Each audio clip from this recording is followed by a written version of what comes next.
कहानी की शुरुआत में हमें पता चलता है हमारा एमसी अपनी जिंदगी से तंग आकर एक ब्रिज से कूद जाता है, पर वो मरता नहीं है। उसकी आंखें दोबारा से खुलती हैं जब वो उठकर अपने आसपास देखता है तो वो एक बहुत ही लग्जरी रूम में होता है। वो रूम एक 5 स्टार होटल जैसा लग रहा होता है। एमसी काफी शौक में होता है कि वो कहाँ पर है। वो कह रहा होता है, मैं तो मर गया था, आखिर मैं कहाँ पर हूँ।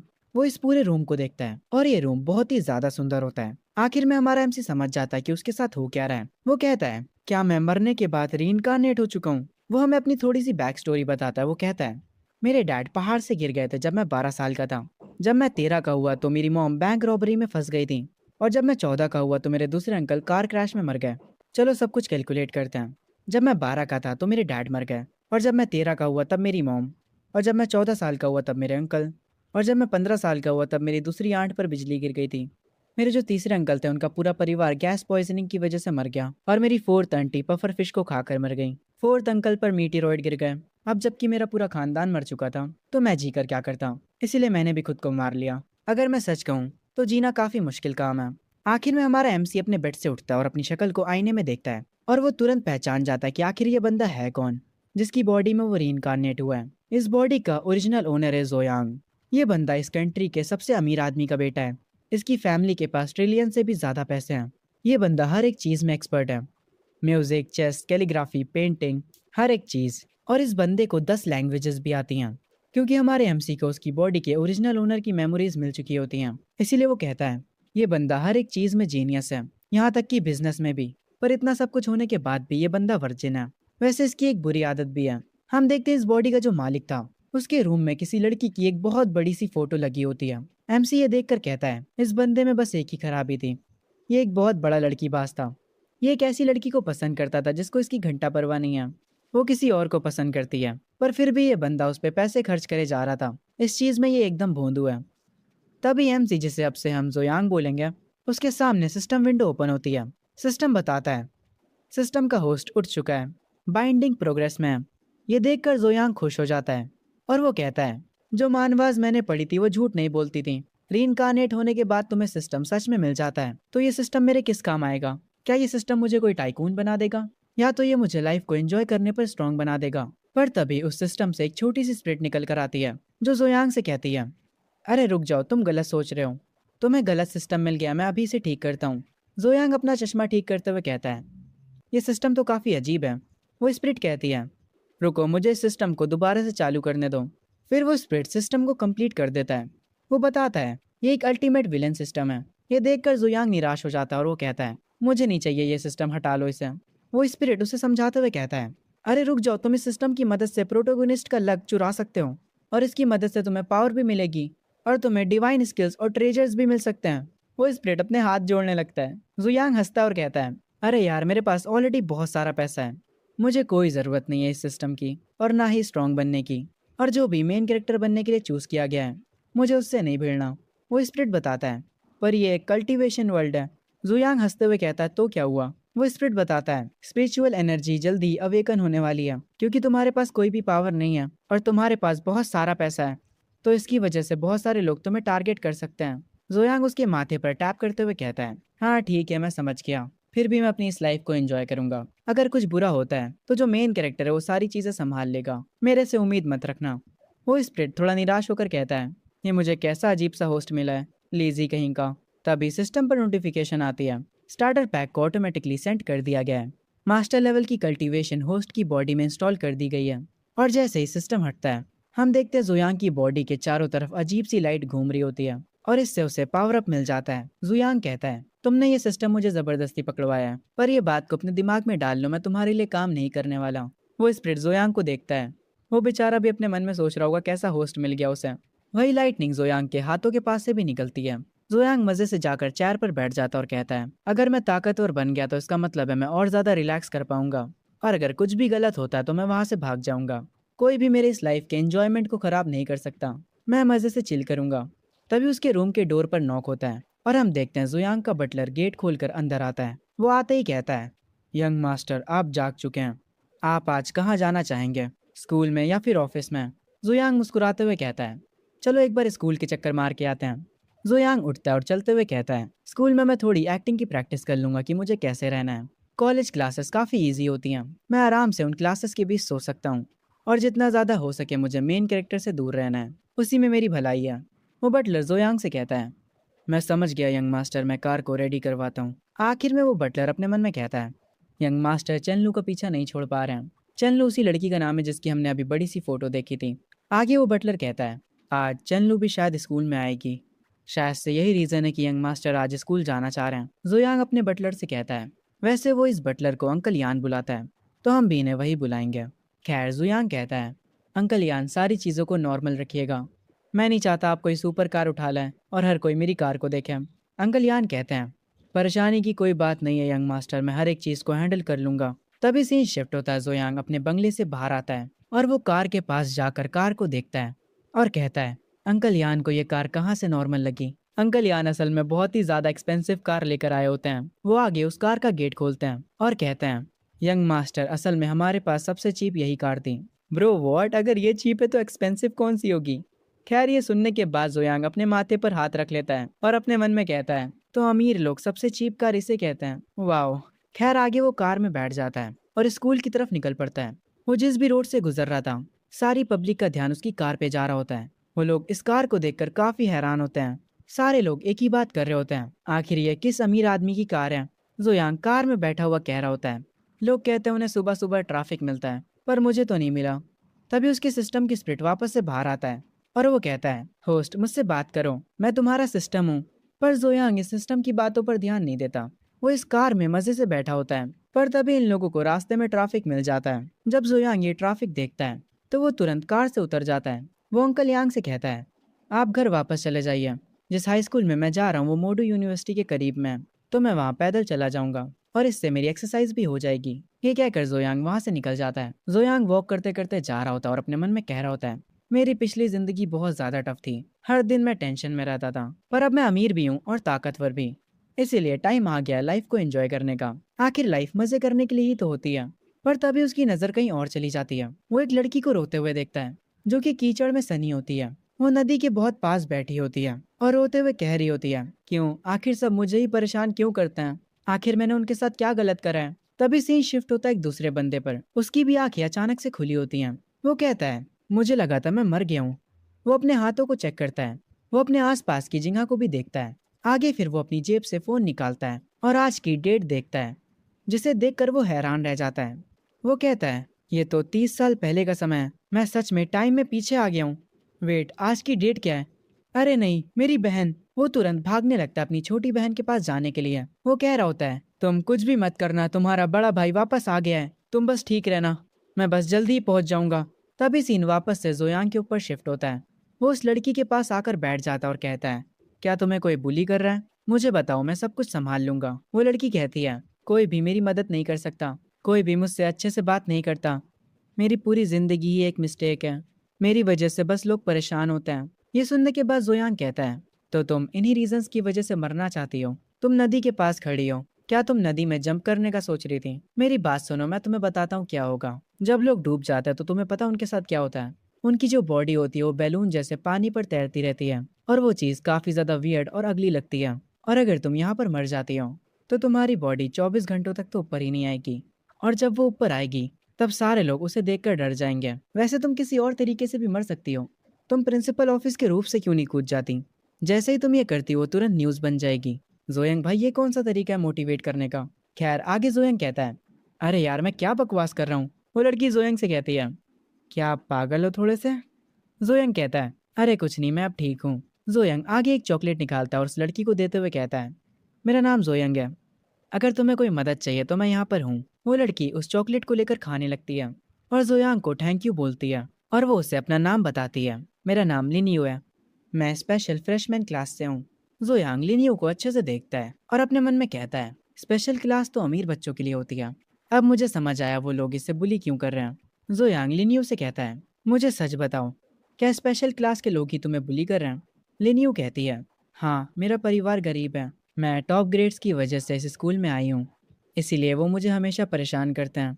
वो मेरे होमवर्क की कॉपी भी फाड़ देते हैं, यहाँ तक कि मुझे मारते भी हैं और मुझे सबके सामने घुटनों पर बैठाकर मेरा मजाक उड़ाते हैं। मेरे पीठ पीछे मेरे बारे में रूमर्स फैलाते हैं और मुझे वर्थलेस लो लाइफ कहते हैं। ये कहते ही लिनियू जोरों से रोने लगती है। ये सुनकर जोयांग को थोड़ा गुस्सा आता है। वो गुस्से में कहता है, उनकी हिम्मत कैसे हुई। वो लिनियू का हाथ पकड़ता और कहता है, चलो चलते हैं तुम्हारे क्लास में और उन लोगों को सबक सिखाते हैं। ये सुनने के बाद लिनियू कहती है, नहीं प्लीज ऐसा मत करो, उनकी फैमिलीज काफी ज्यादा पावरफुल हैं। भाई तू कह भी किससे रही है, उसकी फैमिली इस कंट्री में सबसे ज्यादा पावरफुल है। जुयांग कहता है, मेरी बात सुनो, अभी के लिए मैं तुम्हारा बॉस हूँ, चलो देखते हैं कौन मेरी फैमिली से ज्यादा पावरफुल है। जोयांग अपने मन में कह रहा होता है, मैं मेन कैरेक्टर से तो नहीं भिड़ूंगा, पर इन बेकार के बच्चों को तो संभाल ही सकता हूँ। आगे से ही शिफ्ट होता है क्लासरूम में। सारे बच्चे आपस में मजे कर रहे होते हैं। वो लोग कुछ लोगों को बुली भी कर रहे होते हैं। जोयांग अपने पैर से कस के डोर पर किक मारता है, जिसकी वजह से सारे बच्चे डोर की तरफ देखने लगते हैं। जोयांग लिनियो को लेकर यहाँ पर आ जाता है। तभी क्लास की जो टॉप बुली होती है, एक लड़की, वो उठती है और कहती है, लिनियो तुम अपने साथ ये किसे लेकर आई हो, कहीं अब तुम पावरफुल तो महसूस नहीं कर रही। क्लास के सारे लोग बातें करने लगते हैं और कहते हैं, शिनली अब पक्का लिनियो को और परेशान करेगी। ये सुनने के बाद लिनियो अपने मन में कहती है, ब्रदर जोयांग भी मेरी वजह से फंस जाएंगे। जोयांग लिनियो से कहता है, मेरी बात सुनो, अगर तुम्हें कोई बुली करे तो उनसे फाइट बैक करो, जितना तुम सहोगी ये लोग उतना ही बुरा करते जाएंगे। ये सुनने के बाद लिनियो अपने मन में कहती है, ब्रदर जोयांग सच में कमाल के हैं। जोयांग आगे उसी टॉप बुली के पास जाता है और उससे कहता है, तो तुम हो यहाँ की बॉस, तुमने ही सबसे पहले लिनियो को बुली करना स्टार्ट किया था। वो लड़की कहती है, हाँ मैंने ही करा था, मेरा नाम शिनली है, मैंने ही उसे बुली करा। अब बताओ तुम क्या कर सकते हो, तुम मेरा क्या ही बिगाड़ सकते हो, तुम्हें पता मेरा कजन कौन है। इसकी और बातें सुनने से पहले ही जोयांग एक कस के थप्पड़ लगाता है इसके। ये लड़की जमीन पर गिर जाती है।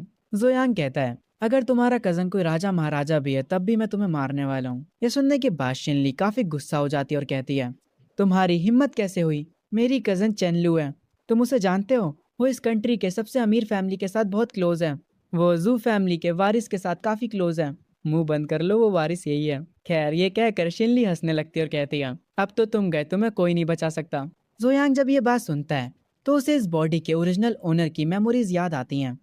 वो अपने मन में कहता है, इस लड़की ने चेनलू कहा, जिसके पीछे इस बॉडी का मालिक पागल था। वो सोच में पड़ जाता है और उस लड़की को लगता है कि जोयांग डर गया। वो उठती है और कहती है, लगता है तुम्हें पता चल गया कि मेरी कजन और जोयांग फैमिली कितनी क्लोज है। अभी मेरे सामने घुटनों पर आओ और मुझसे माफी मांगो, वरना मैं तुम्हारी लाइफ को बर्बाद कर दूंगी। जोयांग वापस से इस लड़की के एक और थप्पड़ कस के लगाता है। वो लड़की शॉक हो जाती है। जोयांग कहता है, तुम्हें लगता है मैं तुम्हारी रिस्पेक्ट करूंगा। जोयांग अपनी पॉकेट से अपना फोन निकालता है और उसे अपना सोशल मीडिया अकाउंट दिखाता है और कहता है, अपनी आंखें खोलो और देखो मैं कौन हूँ। ये देखकर वो लड़की हैरान पड़ जाती है। वो कहती है, आप तो जोयांग हो। उस लड़की का बिहेवियर तुरंत पलट जाता है। वो मुस्कुराते हुए कहती है, अरे जोयांग, आपको पता है मेरी कजन चेनलू है, हम सब एक परिवार ही तो हुए। ये सुनने के बाद जोयांग इस लड़की को एक और थप्पड़ लगाता है और कहता है, अपना मुंह बंद रखो, तुम अपने आप को मेरा परिवार बता भी कैसे रही हो। और अगर हम बात करें चेनलू की, तो भाड़ में जाए वो, मुझे उसकी परवाह नहीं है, क्योंकि अब पूरी क्लास को पता चल चुका है कि जोयांग है कौन। उन सब की फट जाती है। वो लोग कह रहे होते हैं, जू फैमिली इस कंट्री की सबसे टॉप फैमिली है। तभी यहाँ पर टीचर आता है और पूछता है, तुम हो कौन। जोयांग कहता है, तुमने पूछा मैं कौन हूँ, मैं जोयांग हूँ, जाओ और मेरे बारे में पता करो, क्या अब मैं इस मामले को सेटल कर सकता हूँ। जोयांग सारे स्टूडेंट से कहता है, जाओ और अपने माँ बाप से कह दो कि आज रात वो मेरे घर आए, ताकि हम डिस्कस कर सके कि तुम लोगों ने लिनियू के साथ क्या किया है। और अगर किसी के माँ बाप नहीं आए तो तुम लोग जानते हो ना मैं क्या कर सकता हूँ। जोयांग लिनियू का हाथ पकड़ता है और उसके सर पर हाथ रख के कहता है, लिनियू मेरी छोटी बहन है, अगर किसी ने दोबारा से हिम्मत करी इसे टच भी करने की तो मैं उन्हें खत्म कर दूंगा। ये सुनते ही पूरे क्लास में हड़कंप मच जाती है। एक लड़की कहती है, लिनियू का बड़ा भाई जू फैमिली का एल्डेस्ट सन है, लिनियू का बैकग्राउंड तो काफी ज्यादा खतरनाक है, अगर ये इतनी ही पावरफुल फैमिली से बिलोंग करती थी तो इसे हमें पहले बताना चाहिए था। एक लड़का पीछे से कहता है, अब हम गए, हमें कोई नहीं बचा सकता, हमने जो फैमिली से पंगा ले लिया है। क्या मेरे डैड की कंपनी अब बर्बाद हो जाएगी? नहीं नहीं, ये नहीं हो सकता। दूसरी लड़की अपने घुटनों पर गिर जाती है और कहती है, अगर मुझे पता होता लिनियू का बैकग्राउंड ऐसा है तो मेरी कभी औकात नहीं होती इसे परेशान करने की। तभी क्लासरूम में वही पर्सन भागते हुए आता है जिसे हमने कुछ देर पहले देखा था। वो यहाँ का माहौल देखकर हैरान हो जाता है और असल में वो जिस छोटी बहन के बारे में बात कर रहा था वो छोटी बहन लिनियू ही होती है। वो तुरंत लिनियू के पास जाता है और उससे पकड़कर कहता है, लिनियू क्या तुम ठीक हो, तुम्हें कहीं चोट तो नहीं लगी ना? अपने भाई को देखकर वो खुश हो जाती है और कहती है, भाई पर तुम यहाँ पर क्या कर रहे हो? वो अपनी छोटी बहन को गले लगा लेता और कहता है, तुम्हारा बड़ा भाई अब वापस आ चुका है, मैं तुम्हें देखकर काफी खुश हूँ। लिनियू का बड़ा भाई अपने मन में कहता है, अच्छा हुआ कि लिनियू ठीक है, मेरी पिछली जिंदगी में इसने पानी में कूदकर सुसाइड कर लिया था, जिसकी वजह से मैं पागल हो गया था और मैंने सबसे रिवेंज लेने की कोशिश करी। पर आखिर में किसी ने मुझे गोली मार दी। मैंने एक्सपेक्ट नहीं करा था कि मैं टाइम में वापस आ जाऊंगा। ये काफ़ी अच्छा हुआ। तभी अचानक से जुयांग के सिस्टम पर नोटिफिकेशन आती है। आपके पास एक एपिक लेवल का मेन कैरेक्टर डिटेक्ट किया गया है। सिस्टम की स्प्रिट तुरंत बाहर आ जाती है। वो जुयांग से कहती है, होस्ट मेन कैरेक्टर को अपने नीचे दबा दीजिए और उसका सारा लक चुरा लीजिए। इस मौके को बिल्कुल भी गवाइएगा मत, ऐसा मौका दोबारा नहीं आने वाला। जुयांग ये सुनकर शॉक हो जाता है। वो अपने मन में कहता है, ये नहीं हो सकता, एक रैंडम लड़की का भाई मेन कैरेक्टर है। अरे यार, मेरी किस्मत ही खराब है, पहले दिन ही एमसी के सामने आ गया। आगे ये तीनों स्कूल से बाहर आ जाते हैं। लिन यू जोयांग को अपने भाई से मिलवाती है। ब्रदर जोयांग, ये मेरा बड़ा भाई है लिन फैंग। लिन फैंग जोयांग से हाथ जोड़कर कहता है, मेरी बहन का साथ देने के लिए तुम्हारा शुक्रिया। मैं तुम्हारा शुक्रगुजार हूँ। अगर तुम्हें कभी भी किसी चीज़ की भी नीड हो, बस मुझे बता देना। जोयांग अपनी सिस्टम स्पिरिट से पूछता है, ओए बच्चे, मुझे बता कि लिन फैंग का मेन कैरेक्टर कौन से टाइप का है। स्पिरिट मुस्कुराते हुए कहता है, अरे ये आगे चलकर एक एम्परर बनेगा, वो भी काफ़ी स्ट्रॉन्ग। ये सुनने के बाद जोयांग कहता है, अरे नहीं, मुझे इन लोगों से दोस्ती नहीं बढ़ानी। और ये कहते ही जोयांग बहुत ही तेज़ी से यहाँ से भागने लगता है। सिस्टम स्पिरिट गुस्सा होता है और कहता है, होस्ट वहीं रुक जाओ, आखिर तुम भाग क्यों रहे हो? अभी वो बस एक नॉर्मल बंदा है, तुम भाग क्यों रहे हो? इसे आकर मारो। अरे वापस आकर इसे मारो। अरे तुम इतनी तेजी से भाग क्यों रहे हो? लिन फैंग जोयांग को भागते हुए देखकर कहता है, आखिर उसे हुआ क्या? वो अचानक से भाग क्यों गया? क्या मेरा चेहरा कुछ ज्यादा ही स्कैरी है? लिन्यू कहती है, पता नहीं ब्रदर जोयांग, अभी तो ठीक थे, वो अचानक से भाग क्यों गए? तभी लिन फैंग को कुछ अजीब लगता है और उसकी आंखों के सामने भी सिस्टम एक्टिवेट हो जाता है। वो सिस्टम बताता है, ये एक जोयांग प्रोटेक्शन सिस्टम है जो अब आपसे जुड़ रहा है। इस सिस्टम का बस एक ही काम है, जोयांग को प्रोटेक्ट करना। अगर तुम उसे अच्छे से प्रोटेक्ट करते हो तो तुम परफॉर्मेंस बेस्ड अच्छे रिवॉर्ड्स अर्न कर पाओगे। न्यू बी गिफ्ट पैक आपको दिया जा रहा है। Congratulation host, P grand master power unlock हो चुकी है। और जैसे ही सिस्टम अपनी बातों को फिनिश करता है, लिन फैंग के भी चारों तरफ से एक लाइट निकलने लगती है। वो उसके पूरे शरीर में घूमती है और उसे भी पावर अप मिल जाता है। लिन फैंग अपने मन में कहता है, कोई भी सिस्टम स्टार कॉन्टिनेंट में 3000 सालों से नहीं आया था, पर अभी मुझे एक सिस्टम मिल गया और ये एक्चुअली प्रोटेक्ट जोयांग सिस्टम है। मुझे जोयांग को प्रोटेक्ट करना है। क्या इस सिस्टम की जोयांग से कुछ डील हुई है? तभी से शिफ्ट होता है जोयांग पे, जो कि स्ट्रीट पे घूम रहा होता है। उसकी सिस्टम स्प्रिट उस पर गुस्सा करती है। वो कहती है, आखिर तुम कर क्या रहे हो होस्ट? जाओ और उससे लड़ाई करो। आखिर तुम किस बात से डर रहे हो? जोयांग कहता है, अरे बस भी करो यार, चुप रहो थोड़ा। क्या तुम्हें मेन कैरेक्टर से कोई दुश्मनी है? आगे जोयांग एक खाने की शॉप पर जाता है और कहता है, अरे बॉस, एक ग्रिल्ड सॉसेज तो करना और उसे थोड़ा ज्यादा स्पाइसी बनाना और उसमें बहुत सारी सॉस ऐड कर देना। उस शॉप का मालिक कहता है, मैं समझ गया, बस मुझे थोड़ा टाइम दो, मैं अभी इसे बनाता हूँ। जोयांग अपनी सिस्टम स्पिरिट से कहता है, हर मेन कैरेक्टर अच्छा नहीं होता। अगर वो सेल्फिश हुआ तो मैं उससे ज़रूर फाइट करूंगा, पर हमें थोड़ा दिमाग से चलना होगा। मैं हर एक मेन कैरेक्टर पे अटैक नहीं कर सकता जिसे भी मैं देखूं। क्या हो अगर इस चक्कर में मैं मर गया तो? मैं पहली बार इतना पागल सिस्टम देख रहा हूँ। ये सुनने के बाद वो सिस्टम स्पिरिट कहती है, ठीक है होस्ट, तुम जीत गए। तभी जोयांग का एक्स्ट्रा स्पाइसी सॉसेज तैयार हो जाता है। वो उसे खाते खाते आगे जाने लगता है और अपने मन में कह रहा होता है, मेरी पिछली जिंदगी में मैं कॉलेज नहीं जा पाया था। अगर मैं एग्जाम में फेल भी हो जाता हूँ तब भी इस लाइफ में मैं कॉलेज जाऊंगा। सीन शिफ्ट होता है जोयांग के कॉलेज पर। यहाँ पर काफी सारे स्टूडेंट्स होते हैं। जोयांग भी अपने कॉलेज को देखकर काफी खुश होता है। वो कहता है, टॉप कॉलेजेस सच में काफी बढ़िया होते हैं। मेरी कॉलेज लाइफ काफी बढ़िया होने वाली है। तभी जोयांग को यहाँ पर देखकर एक लड़की कहती है, ये मुझे फिर से यहाँ पर परेशान करने आ गया। और ये लड़की चेनलू होती है, जिसके पीछे इस बॉडी का असली ओनर पड़ा होता है। वो एक लड़के के साथ होती है और आगे वो कहती है, मैं तुमसे कई बार कह चुकी हूँ जोयांग, मैं तुम्हें पसंद नहीं करती। चेनलू को देखकर जोयांग अपने मन में कहता है, तो 3 सालों से इसके पीछे पागल था मेरी बॉडी का असली ओनर। अगर हम इसके लुक्स को नजरअंदाज कर दें तो इसकी पर्सनैलिटी तो बहुत ही बेकार है। क्या इस बॉडी का ओनर अंधा था? तभी सिस्टम का वापस से नोटिफिकेशन आता है, हमें एक रेयर मेन कैरेक्टर मिला है। सिस्टम स्पिरिट वापस से बाहर आ जाता है और कहता है, होस्ट अब इस मौके को हाथ से जाने मत देना। और ये रेयर मेन कैरेक्टर असल में वही लड़का होता है जो कि चेनलू के साथ था। जोयांग इसे देखने के बाद अपने मन में कहता है, ये तो वही प्रिटी बॉय है जो कि चेनलू के साथ है, तो ये भी एक मेन कैरेक्टर है। जोयांग अपनी सिस्टम स्पिरिट से पूछता है, पर ये रेयर मेन कैरेक्टर क्या होता है? ऐसा लगता है जैसे ये कोई रैंक सिस्टम है। सिस्टम स्पिरिट बताता है, मेन कैरेक्टर्स नॉर्मल से रेयर तक होते हैं और उसके बाद और भी रैंक्स आती हैं, जैसे elite, epic, legendary, myth. Total 6 ranks होती हैं। हर एक लेवल दूसरे वाले से स्ट्रांग होता है। रेयर क्लास फाउंडेशन टीयर होता है। इलाइट टीयर स्पिरिट डिवीजन होता है। लेजेंडरी टीयर ह्यूमन इमोर्टल होता है। एपिक टियर गोल्डन इमोर्टल होता है और जो मिथ लेवल होता है वो तुम्हें इमोर्टल एम्परर बना देता है।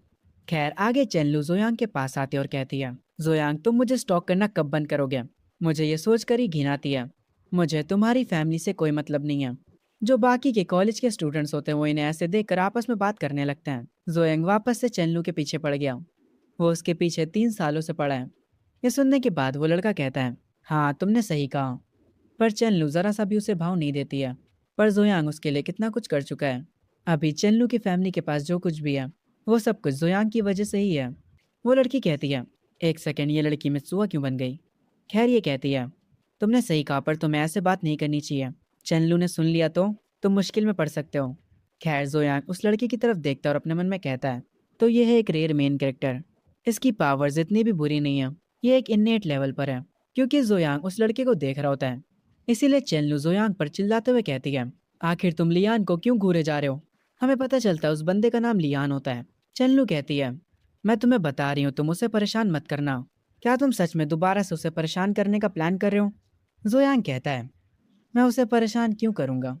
उसके बाद जोयांग अपने मन में कहता है, मुझे याद आया इस बॉडी का ओनर हमेशा उसे परेशान किया करता था। पर वो सही ही करता था। मैं इस बात पर उस पर प्राउड फील कर रहा हूँ। और क्योंकि अब उसकी बॉडी में मैं आ चुका हूँ तो मुझे थोड़ी थोड़ी असली वाले जोयांग जैसी एक्टिंग करनी होगी। मैं पहले बेशरम हुआ करता था पर अगर मैं मेन कैरेक्टर से भिड़ता हूँ तो उसके बाद मैं अपने फैसले से पीछे नहीं हट सकता। जोयांग चेनलू से कहता है, शांत हो जाओ चेनलू। मैं तुम्हें बताना चाहता हूँ कि मैं अब से तुम्हारे पीछे नहीं पड़ूंगा। अब से हम एक दूसरे के लिए अनजान हैं। अब से मैं बिल्कुल भी तुम्हें नहीं जानता। ये सुनने के बाद चेनलू हैरान हो जाती है और वो कहती है, तुम कहीं मुझसे मजाक तो नहीं कर रहे हो? चेनलू अपने मन में कहती है, ये अब से सच में मेरे पीछे नहीं पड़ेगा। पहले तो ये बहुत चिपकू हुआ करता था। क्या आज इसने कुछ अजीब खा लिया है? जोयांग कहता है, तुम मेरी बातों पर भरोसा कर सकती हो। मैं अब से सच में तुम्हारे पीछे नहीं पड़ूंगा। क्योंकि अब मैंने कह दिया कि मैं तुम्हारे पीछे पड़ना बंद कर दूंगा तो बंद कर दूंगा। तुम अपने रास्ते जाओ और मैं अपने रास्ते जाऊंगा। चन्नू हंसते हुए कहती है, ठीक है इस बार मैं तुम पर भरोसा कर ले रही हूँ। तभी जोयांग कहता है, पर अब क्योंकि तुम मुझसे कोई भी रिश्ता रखना नहीं चाहती इसीलिए मैंने तुम्हें जो कुछ भी दिया है वो वापस कर दो। तुम्हारी कमजोर चंद फैमिली सिर्फ हमारी वजह से सरवाइव कर पाई है। तुमने मेरे पैसों का खाना खाया और मुझसे काफी सारे गिफ्ट्स लिए। अब उन सबको वापस करने का टाइम आ चुका है। ये सुनकर चेनलू को काफी गुस्सा आता और वो कहती है, तो तुम अभी भी एक बेकार के लूजर ही हो जोयांग। सिर्फ लूजर्स ही अपने गिफ्ट्स को वापस मांगते हैं। क्या तुम एक मर्द भी हो? जोयांग अपना कोट सही करते हुए कहता है, तुम वो हो जो मुझसे रिश्ता खत्म करना चाहती हो। मैं बस उन चीजों को वापस ले रहा हूँ जो कि मेरी हैं। आखिर इसमें क्या बुरा है? एक लड़की दूर से ये बात सुन लेती है। ये लड़की मित्सुआ क्यों लग रही है? खैर ये लड़की कहती है, क्या सच में जोयांग चेनलू को चेस करना बंद कर देगा? ये तो एक बहुत बड़ा प्लॉट ट्विस्ट है। दूसरा लड़का ये सुनकर मुस्कुराते हुए कहता है, अब तो चैन फैमिली को कोई नहीं बचा सकता। अगर जोयांग उस फैमिली को सपोर्ट नहीं करेगा तो वो तो खत्म है। एक लड़का जिसके हाथ में फोन होता है वो कॉल करके सबसे कहता है, अरे गाइस अभी कॉलेज में कुछ खतरनाक हुआ है, मैं तुम लोगों को मिलने पर बताता हूँ। तभी जो लियान होता है वो चेनलू के सामने आ जाता और कहता है, तुम एक लड़की को परेशान कर रहे हो जोयांग। ये करने के बाद क्या तुम सच में खुद को मर्द कह सकते हो? अगर तुम्हारे में इतनी हिम्मत है तो मुझसे भिड़ो ना। लियन अपने मन में कह रहा होता है, अगर चेनलू के ऊपर से जुयांग का सपोर्ट चला गया तो मैं फायदा कैसे उठाऊंगा? मैं जुयांग को जीतने नहीं दे सकता। लियन अपनी पावर को रिलीज करता है। उसकी पावर के लेवल को देखने के बाद जुयांग अपने मन में कहता है, इतनी कम पावर और तुम इतने टफ बनने की एक्टिंग कर रहे हो। जुयांग भी अपनी पावर को रिलीज करता है जिसकी फोर्स की वजह से लियन थोड़ा पीछे गिरने लगता है पर वो बीच में संभल जाता है। जुयांग कहता है, आखिर तू है कौन बे? तुझे लगता है तू मेरे लेवल का है? जुयांग को ऐसे देख कर लियन काफी हैरान हो जाता है और अपने मन में कहता है, ये नहीं हो सकता, जुयांग तो एक लूजर था सेकंड जनरेशन का। क्या इस बंदे ने सेकंड जनरेशन का? मुझे सेकंड जनरेशन से जोहान सियोंग याद आ गया। खैर उसकी बात हम यहाँ नहीं करते हैं। लियन आगे अपने मन में कहता है, आखिर ये इतना स्ट्रॉन्ग कैसे हो गया? तभी जोयांग के सिस्टम पर नोटिफिकेशन आता है, कॉन्ग्रेचुलेशन होस्ट, आपने चूजन वन को क्रश कर दिया है। आपने मेन कैरेक्टर को डोमिनेट कर दिया है। आपका लक 300 से बढ़ा दिया गया है। जोयांग कहता है, हर कोई देख सकता है मैंने चेनलू को कितने अच्छे से ट्रीट किया था। क्योंकि अब मैंने उसे चेस करना बंद कर दिया है तो उसका ये तो मतलब नहीं हुआ कि मैं उसे बुली कर रहा हूँ। ये किस तरह का तुम्हारा बेकार सा लॉजिक है? आखिर मैं अपनी चीजें तो वापस मांग रहा हूँ। जोयांग लियान से कहता है, मेरी बात सुनो लियान, एशियन टाइम्स में भी स्ट्रीट गर्ल्स को पता होता था कि एफर्ट्स को रिटर्न करना पड़ता है। तो तुम क्या ये कह रहे हो कि चेनलू उनसे भी बेकार है?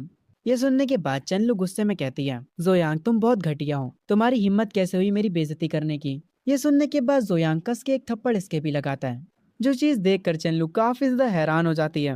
वो कहती है, तुम्हारी हिम्मत कैसे हुई मुझे मारने की? तुमने मुझे मारा कैसे? घटिया इंसान, मुझे अभी भी यकीन नहीं हो रहा कि तुमने मुझे मारा। जोयांग कहता है, क्योंकि अब हम कनेक्टेड नहीं हैं।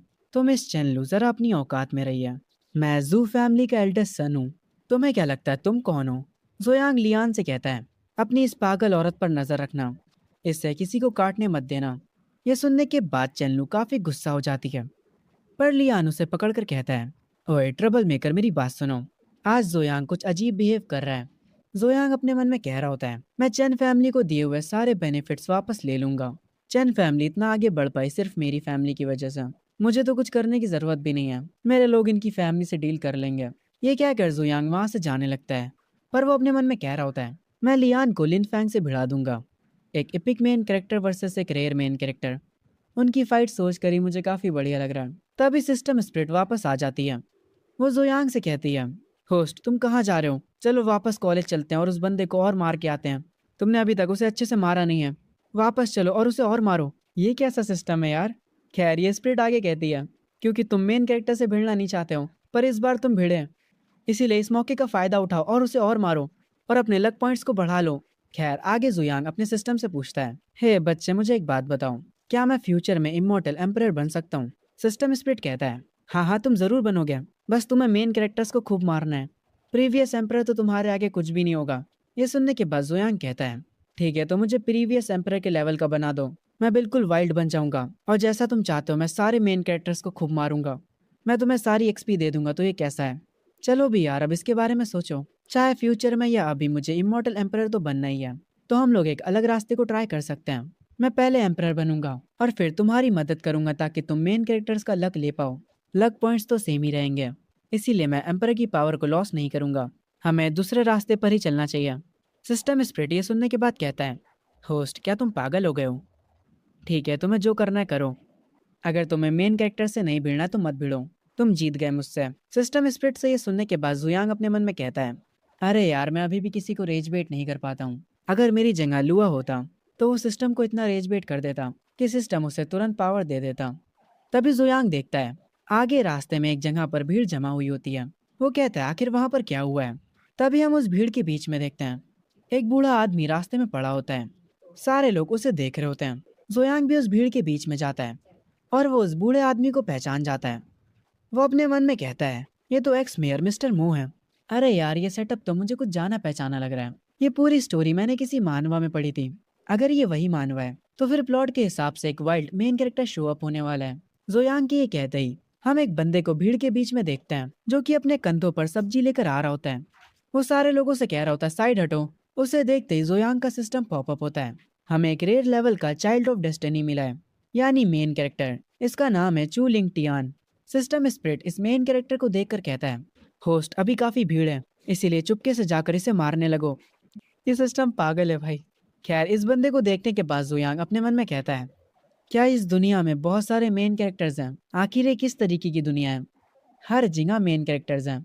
सिस्टम स्प्रिट बताता है, अरे इस दुनिया में इतने सारे मेन कैरेक्टर्स इसलिए हैं क्योंकि ये आखिरी दुनिया है।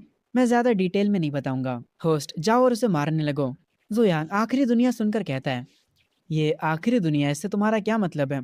सिस्टम स्प्रिट उस बात को मजाक बोल देता और कहता है, अरे कुछ नहीं होस्ट, तुम जाकर चाइल्ड ऑफ डेस्टिनी को अपने नीचे दबा लो।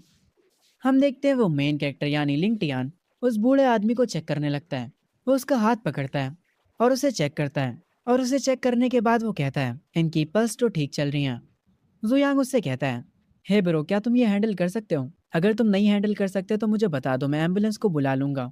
लिंग टियान जुयांग को देखकर तुरंत पहचान जाता है और वो अपने मन में कहता है, अरे ये तो जुयांग है, जू फैमिली का सबसे बड़ा बेटा, जो कि काफी फेमस है एक लड़की के ऊपर सिम्प करने के लिए। हर कोई अमीर लोग इसके बारे में ही बात करते हैं। क्या ये सच में वही जुयांग है? खैर मुझे क्या, लिंग टियान कहता है, नहीं कोई जरूरत नहीं है, मैं सब संभाल लूंगा। जुयांग अपने बाल सही करते हुए कहता है, मैं एम्बुलेंस इनके लिए नहीं बुला रहा था, बल्कि मैं तुम्हारे लिए बुला रहा था, जो तुम्हारे पास बेहोश पड़े हैं। वो एक्स मेयर मिस्टर मो है। मुझे डर है अगर तुम उन्हें ठीक नहीं कर पाए और वो मर गए तो मो फैमिली तुम्हें कुत्तों की तरह मारेगी। इसीलिए मैं पहले से ही एम्बुलेंस को बुला रहा हूँ तुम्हारी सेफ्टी के लिए।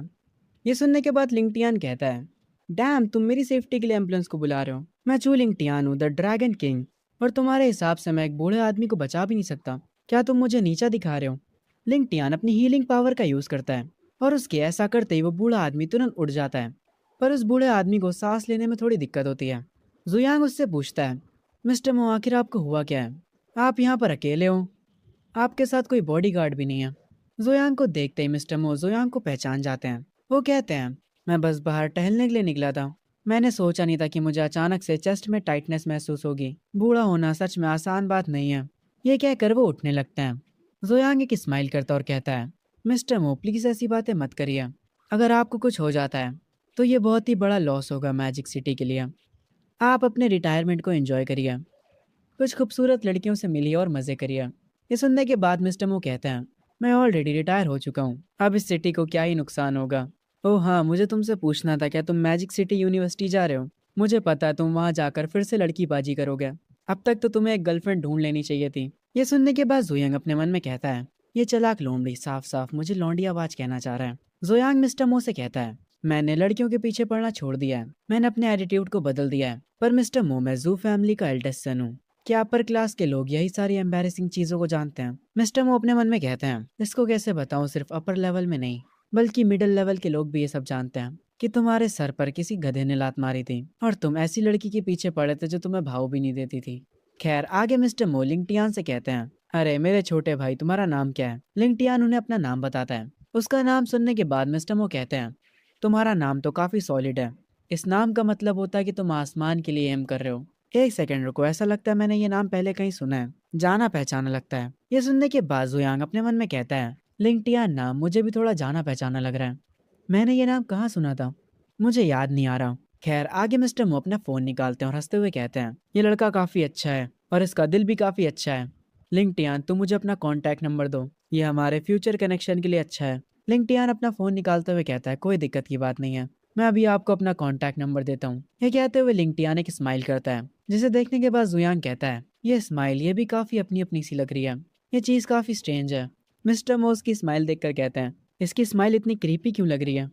खैर, अपना कॉन्टैक्ट नंबर देने के बाद लिंगटियान अपना फोन वापस से अपनी जेब में रख लेता है और अपनी सब्जियों को उठाकर यहाँ से निकल जाता है। और इसके जाते ही जुयांग को याद आ जाता है। वो अपने मन में कहता है, मुझे अब याद आया, ये तो क्रिकेट माउथ ड्रैगन किंग है, यान फैमिली का यंशियल लूजर सन इन लॉ, एक लेजेंडरी ड्रैगन किंग जिसने यान फैमिली में शादी करी थी। तभी से ही शिफ्ट होता है लिंगटियान के ऊपर। वो भागते भागते एक जगह पर रुक जाता है। वो थोड़ा हैरान होता है क्योंकि जुयांग से मिलने के बाद उसका भी सिस्टम एक्टिवेट हो जाता है और उसका सिस्टम भी लिन फैंग जैसा होता है। वो उसे जुयांग को प्रोटेक्ट करने के लिए कहता है। इस सिस्टम का भी बस एक ही काम होता है, जुयांग को प्रोटेक्ट करना। अगर तुम अच्छा करते हो तो तुम्हें रिवॉर्ड्स मिलेंगे। इसे भी बिगिनर पैक मिल जाता है। कॉन्ग्रेचुलेशन होस्ट, आपको पी ग्रैंड मास्टर पावर मिल चुकी है। और ये सब होते ही लिंगटियान की बॉडी के पास से भी अजीब लाइट निकलने लगती है जो कि उसे पावर अप दे देती है। सिस्टम को देखकर लिंगटियान काफी खुश हो जाता है और वो कहता है, ये तो एक सिस्टम है, मैं अब अमीर बन जाऊंगा। एक सेकंड को, मेरी वाइफ पहले से अमीर और खूबसूरत है, मैं ऑलरेडी अपने सपनों की जिंदगी जी रहा हूँ। लिंगटियान सिस्टम को देखकर कह रहा होता है, आखिर ये प्रोटेक्ट जोयांग वाला क्या सीन है? आखिर ये सिस्टम है क्या जोयांग और ये सिस्टम मुझसे कुछ छुपा रहे हैं? सिस्टम कहता है, सिस्टम तुम्हें एक्सप्लेन नहीं करने वाला, तुम बस अपने ड्रैगन किंग होने की ड्यूटीज निभाओ। और वैसे भी ड्रैगन किंग होना लॉ को ब्रेक करता है। ये देखने के बाद लिंगटियान कहता है, वैसे ये कह तो सही रहा है, एक सेकंड रुको, मैंने कभी भी लॉ को ब्रेक नहीं किया, तो फिर मैं क्यों डरूं? लिंगटियान भागते हुए जाने लगता और कह रहा होता है, मैं जोयान को प्रोटेक्ट करूं, मेरा कद्दू करे ये काम, मैं तो घर जाकर अपनी सुंदर सी बीवी के साथ डिनर करूंगा। और वैसे भी जुयांग पहले से स्ट्रांग है, तो उसे प्रोटेक्शन की क्या ही जरूरत। हम जुयांग को देखते हैं जो कि खड़ा होता है, तभी उसे पीछे से आवाज आती है, यंग मास्टर जुयांग, आप यहाँ पर क्या कर रहे हैं? जब जुयांग पलट कर देखता है तो ये लिन फैंग होता है जो कि उसे हाई करते हुए उसके पास आ रहा होता है। जुयांग कहता है, अरे ये तो ब्रदर लिंग फैंग है। लिन फैंग कहता है, आपका शुक्रिया यंग मास्टर जो, अगर आप ना होते तो पता नहीं मेरी बहन क्या कर चुकी होती। जुयांग कहता है, अरे कोई दिक्कत की बात नहीं है, जब मेरे बेकार के पेरेंट्स दुनिया घूम कर आ जाएंगे तब लिन्यू उन्हें अपना गॉड पेरेंट्स कह सकती है। मतलब जुयांग अपने मॉम डैड से लिन्यू को अडॉप्ट करवाएगा। ये सुनने के बाद लिन फैंग शॉक हो जाता है और कहता है, तुम सच में ये करोगे? जुयांग लिन फैंग को पकड़ता और कहता है, जिन लोगों ने लिन्यू को बुली करा था उनके माँ बाप को मैंने आज अपने घर पर बुलाया है। लिन्यू को वहाँ पर होना जरूरी है और तुम्हारा भी, तुम उसे लेकर मेरे घर आ जाना। ये लोग स्कूल में बुली करते हैं, हम इन्हें छोड़ेंगे नहीं। लिन फैंग ये सुनने के बाद अपने मन में कहता है, मुझे लगा था अमीर लोग बहुत ज्यादा घमंडी होते हैं, पर मैं गलत था। यंग मास्टर जुयांग सिर्फ टैलेंटेड ही नहीं बल्कि एक अच्छे इंसान भी हैं। मुझे हैरानी नहीं है कि ये जू फैमिली के वारिस हैं। लिन फैंग अपने सर को झुकाकर जुयांग का शुक्रिया बोलता है और कहता है, आपका बहुत बहुत शुक्रिया लिन यू, और मैं आपकी काइंडनेस को हमेशा याद रखेंगे। जुयांग उसका हाथ पकड़ता और कहता है, अरे कोई ना, तुम मुझे जुयांग बुला सकते हो। कम ऑन यार, ये नया जमाना है, गुलामों जैसे मुझसे बातें मत करो, ये मुझे अच्छा नहीं लगता। लिन फैंग अपने माथे पर हाथ रखता और अपने मन में कहता है, पर मैंने कब कहा कि मैं स्लेव हूँ? शायद से जोयांग को कुछ मिसअंडरस्टैंडिंग हुई है। जोयांग कहता है, लिन फैंग तुम भी मैजिक सिटी यूनिवर्सिटी में हो है ना? तुम्हें पता तो होगा मेरी रेपुटेशन कैसी है स्कूल में। ये मेरे लिए काफ़ी मुश्किल होता है। मैं पहले बहुत बड़ा लौंडियाबाज हुआ करता था, जबकि मैं जू फैमिली का सबसे बड़ा बेटा हूँ।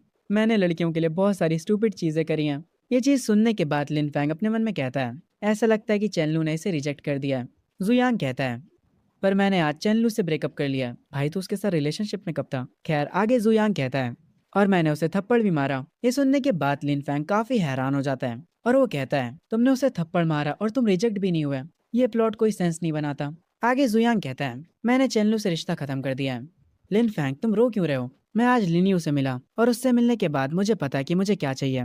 ब्रदर ली फैंग, मैं तुमसे भीख मांगता हूँ। इसके बाद जुयांग अपने मन में कहता है, मेरे ओल्ड किंग जो कि यहाँ पर रीबर्थ लेकर आए हो, मैं तुम्हारे साथ चिपका रहूंगा ताकि मुझे किसी भी चीज की चिंता ना करना पड़े। लिनियू के बारे में सुनने के बाद लिन फैंग कहता है, हे जुयांग तुम कुछ ज्यादा ही फ्री नहीं हो रहे हो? तुम मुझे कुछ भी कह सकते हो और तुम जो कुछ भी कहोगे मैं वो सब करूंगा, पर लिनियू को इस सब से दूर रखो। लिन फैंग अपने मन में सोचने लगता और कहता है, मुझे पता था तुम मेरी छोटी बहन के पीछे हो, पर मैं लिनियू के लिए तुमसे लड़ूंगा। लिन फैंग कहता है, लिनियू को जाने दो। जुयांग कहता है, ऐसा नहीं हो सकता। और इसके बाद जुयांग अपने मन में कहता है, अरे क्या हुआ बड़े भाई तुम्हें? अब क्योंकि लिनियो मुझसे जुड़ जाएगी, पर उसके बड़े भाई तुम भागने की कोशिश क्यों कर रहे हो? अच्छा बर्ताव करो और मेरे साथ रहो, तुम अब से मेरा ध्यान रखने वाले हो। लिन फैंग अपने मन में कह रहा होता है, तुम मेरी बहन के लुक्स के पीछे हो है ना? मैं तुम्हें प्रोटेक्ट करूंगा। मैं नहीं करने वाला तुम्हें प्रोटेक्ट, बल्कि मैं आज तुम्हें पीटूंगा। लिन फैंग काफी तेजी से जोयांग की तरफ बढ़ने लगता और कहता है, जोयांग आज मैं तुमसे पूरी ताकत से फाइट करूंगा। पर जोयांग उसे रोकते हुए कहता है, अरे यार तुम ये सब क्यों कर रहे हो? लिन फैंग कहता है, आखिर मैं गुस्सा क्यों ना हूँ, तुम मेरी छोटी बहन के पीछे पड़े हो। तो क्या हुआ अगर तुमने उसकी जान बचाई है? तो तुम इसका इस्तेमाल करके उससे हाँ नहीं कहलवा सकते हैं, मैं तुम्हें पहले ही बता रहा हूँ। ये सुनने के बाद जोयांग कहता है, आखिर तुम क्या सोच रहे हो यार? तुम्हें मिसअंडरस्टैंडिंग हुई है। मेरा कहने का मतलब था लिनियो मेरी फैमिली बन जाएगी, यानी मेरी छोटी बहन। समझ में आया? ये सुनने के बाद लिन फैंग के चेहरे पर स्माइल आ जाती है और वो कहता है, तो तुम्हारा ये मतलब था? तुम्हें ये पहले कहना चाहिए था। तुमने फालतू में मुझे डरा दिया, मुझे लगा तुम मेरी बहन के पीछे पड़े हो। खैर इन सारी बातों पर ध्यान ना देते हुए जुयांग पूछता है, लिन फैंग क्या तुम उस लड़के को जानते हो, लियान को, जो कि चेनलू के साथ रहता है? उस लड़की ने मेरा सारा फैमिली मनी उस लड़के पे खर्च करा है। तुम जाकर उससे निपट सकते हो मेरे लिए, उसे वाइप आउट कर दो। ये सुनने के बाद लिन फैंग अपने मन में कहता है, टाइम में पीछे आने से पहले मैंने कम से कम हजारों जाने लिए हैं, ये मेरे लिए मुश्किल नहीं होगा। पर यंग मास्टर जो के लिए एक रेगुलर गाय को हैंडल करना तो ईजी होना चाहिए, तो ये मुझसे क्यों मदद मांग रहे हैं? ये चीज़ मुझे जर्नी टू द वेस्ट जैसी वाइब क्यों दे रहा है, जब कोई किसी और को ऑर्डर्स देता है मॉन्क और उसके क्रू को मारने का। लिन फैंग जोयांग से कहता है, तुम्हारे पास पैसा है और पावर भी, एक एवरेज पर्सन से डील करना तो तुम्हारे लिए बाएं हाथ का खेल होना चाहिए, तो तुम मुझे क्यों ऑर्डर दे रहे हो? ये सुनने के बाद जोयांग कहता है, आज ए पर्सन तुम्हारे में कॉन्शियस होना चाहिए। मैं हमेशा बात मानता हूँ, लॉ और रूल्स को मानता हूँ, आखिर मैं ऐसी चीज़ें कैसे कर सकता हूँ? ये सुनने के बाद लिंग फैन कहता है, तुम लॉज और रूल्स को मानते हो, पर फिर भी तुम चाहते हो कि मैं किसी को मारूं, और तुम्हें ये कहते हुए शर्म भी नहीं आ रही है? यार थोड़ी शर्म करो। तभी बीच में जुयांग कहता है, अरे यार मैं तो मजाक कर रहा था, मैं तुम्हें उसे सच में मारने के लिए थोड़ी ना कह रहा हूँ, बस उसे थोड़ा परेशान करो और उसे थोड़ा नीचे गिरा दो अगर तुम कर सकते हो तो। ये कहने के बाद जुयांग अपने मन में कहता है, मैं पिछले एम्परर का इस्तेमाल कर रहा हूँ ताकि मैं मेन कैरेक्टर को गिरा सकूं। ये एक सॉलिड मूव है। वो अपने सिस्टम स्प्रिट से पूछता है, सिस्टम क्या ये ऑपरेशन के तौर पर काउंट होगा? इसके लिए लक की वैल्यू नहीं होगी क्या? ये सुनने के बाद सिस्टम स्प्रिट कहता है, ठीक है तुम जीत गए, मैं इसे काउंट करूंगा, तुम्हारे साथ रह रहकर मेरा भी मेहनत करने का मूड नहीं है। आगे लिनफैंग कहता है, ठीक है मुझ पे वैसे भी तुम्हारा एहसान है, पर मुझे एक बात बताओ, तुम ये सब चेनलू की वजह से तो नहीं कर रहे हो ना? और मेरा इस्तेमाल करके रिवेंज तो नहीं ले रहे हो ना? ये सुनते ही जुयांग कहता है, अगर मैं बेवकूफ़ हूँ तो क्या तुम भी बेवकूफ़ हो गए? अगर मैंने मूव ऑन ना किया होता तो मैं उससे ब्रेकअप ही क्यों करता? और हाँ आज रात मेरे घर आना मत भूलना, मेरे घर का एड्रेस तो पता ही होगा तुम्हें। ये क्या कर जुयांग यहाँ से चला जाता है। लिन फैंग पीछे कह रहा होता है, तो तुमने एडमिट कर लिया कि तुम बहुत बड़े लौंडियाबाज हुआ करते थे और मैं तुम्हारे लिए बस एक टूल हूँ। चलो यार इसे भूल जाते हैं, उसने मेरी मदद करी थी तो मुझे उसका एहसान चुकाना होगा। लियान को क्रश करना इतना भी मुश्किल नहीं है। सीन वापस से जुयांग के ऊपर आ जाता है। वो अंकल यान को कॉल करता और कहता है, अंकल यान आप मिडिल स्कूल के एफिलिएटेड गेट के पास आकर मुझे पिक कर लीजिए। हम अंकल यांग को देखते हैं जो कि काफी खुश लग रहे होते और कहते हैं, यंग मास्टर क्या आपने सच में चेनलू को चाटा मारा और उससे ब्रेकअप भी कर लिया? जब आपके माँ बाप को ये बात पता चलेगी तो वो काफी हैरान होंगे। यंग मास्टर आप सच में अब बड़े हो चुके हैं। इन दिनों आप लड़कियों के पीछे नहीं भाग रहे हैं। ये देखकर मुझे काफी खुशी हो रही है। अंकल यान रोने तक लगते हैं। उनका रोना फोन पर सुनकर जुयांग बोलता है, अंकल यांग अब बस करिए और रोना बंद करिए और जल्दी मुझे लेने आइए। और हाँ, मुझे आपको एक गुड न्यूज़ बतानी थी। मुझे एक छोटी बहन मिल गई है। उसका नाम लिनियो है। वो और उसका भाई आज रात हमारे घर आ रहे हैं। ये सुनने के बाद अंकल यान हैरान हो जाते हैं और वो कहते हैं, न्यू सिस्टर? यंग मास्टर, क्या आपका दिमाग खराब हो चुका है? चैनलू को डंप करने के बाद मैं इस चीज़ को बर्दाश्त नहीं कर सकता। असल में अंकल यांग को भी मिसअंडरस्टैंडिंग हो जाती है। उनको लगता है शायद से जुयांग लिनियो के पीछे पड़ा है। जुयांग फोन पर बोलता है, अंकल यांग, क्या आपको मैं इतना डेस्परेट लगता हूँ?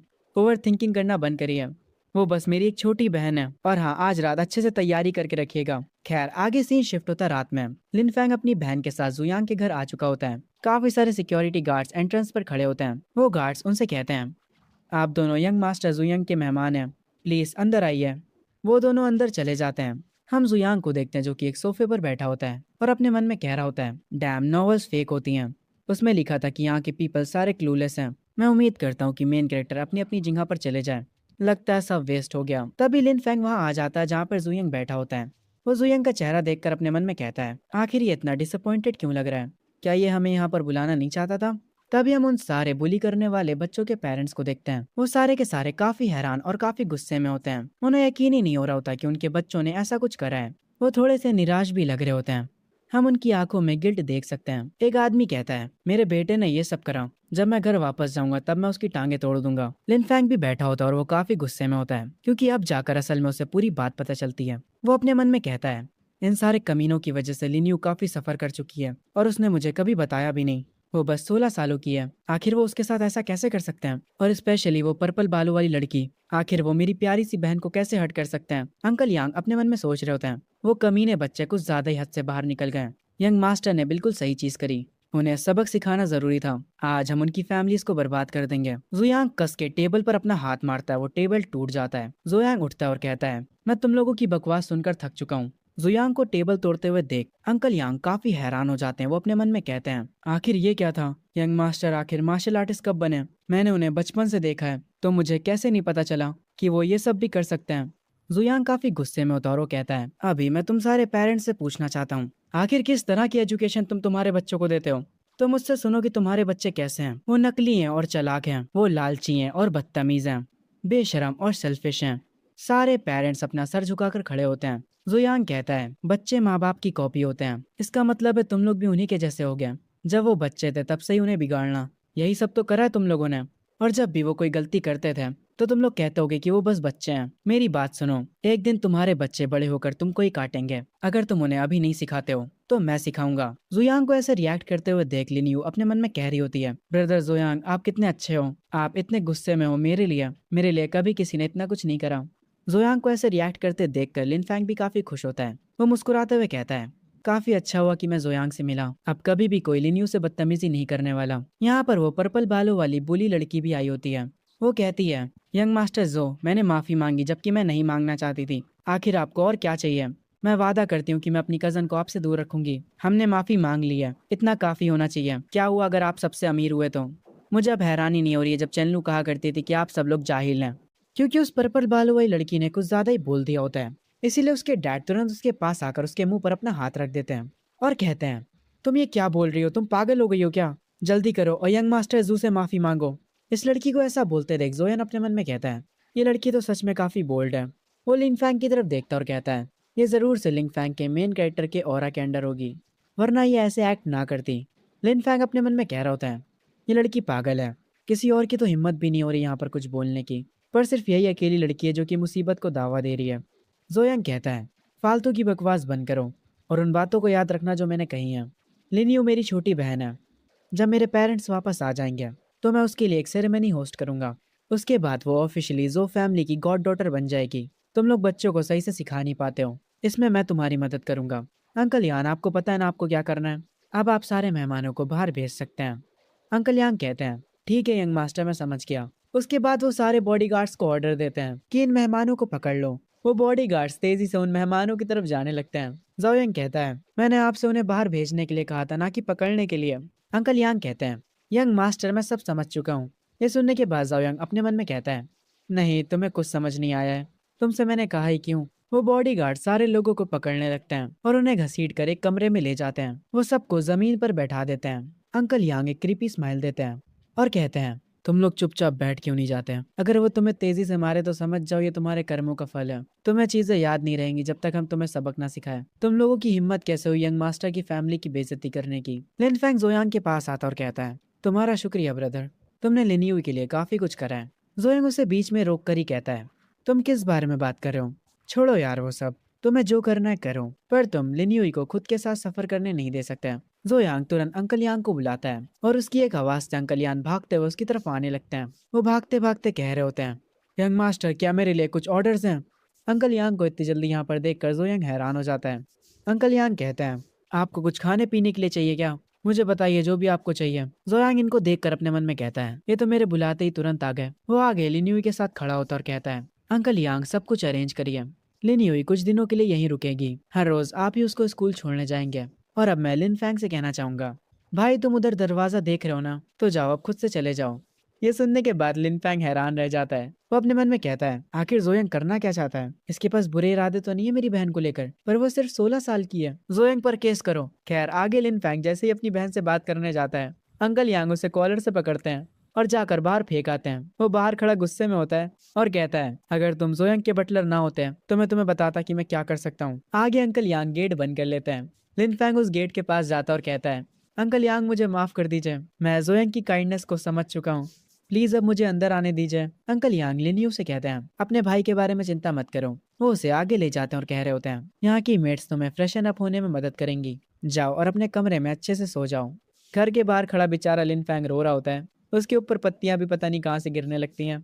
वो आगे कहता है, लिनियू आखिर तुम अपने भाई को ऐसे कैसे छोड़ सकती हो? सी शिफ्ट होता है अगली सुबह। अंकल यांग कार निकाल कर खड़े होते हैं और कहते हैं, यंग मास्टर लिन फैंग और लिनियू प्लीज कार में आके बैठ जाइए। बेचारे लिन फैंग को काफी सर्दी लग रही होती है क्योंकि उसने पूरी रात बाहर गुजारी है। लिनियू लिन फैंग को बताती है, ये इनकी सबसे बेकार कार है, ये अमीरों की दुनिया है। लिन फैंग कार को देखकर अपने मन में कहता है, मैं सच में इमेजिन भी नहीं कर सकता। जोयांग बस शो ऑफ करते जा रहे हैं। जब अंकल यांग इन्हें लेकर यहाँ से स्कूल निकलते हैं, तब यहाँ पर एक और भी कार आती है। हम जोयांग को देखते हैं जो कि अपने रूम में बैठा गेम खेल रहा होता है और वो हर बार हार जा रहा होता है। उसे काफी गुस्सा आता है और वो कहता है, क्या इस गेम में कोई चीटिंग कर रहा है? मैं आखिरकार इंस्टेंटली हर गेम में कैसे मरे जा रहा हूँ? तभी एक मेड उसके कमरे में आती है और उसको बताती है, यंग मास्टर यान फैमिली से मिस यान आई है और वो आपसे मिलना चाहती हैं। जो सुन के जोयांग थोड़ा हैरान होता है और कहता है, यान फैमिली से मिस यान?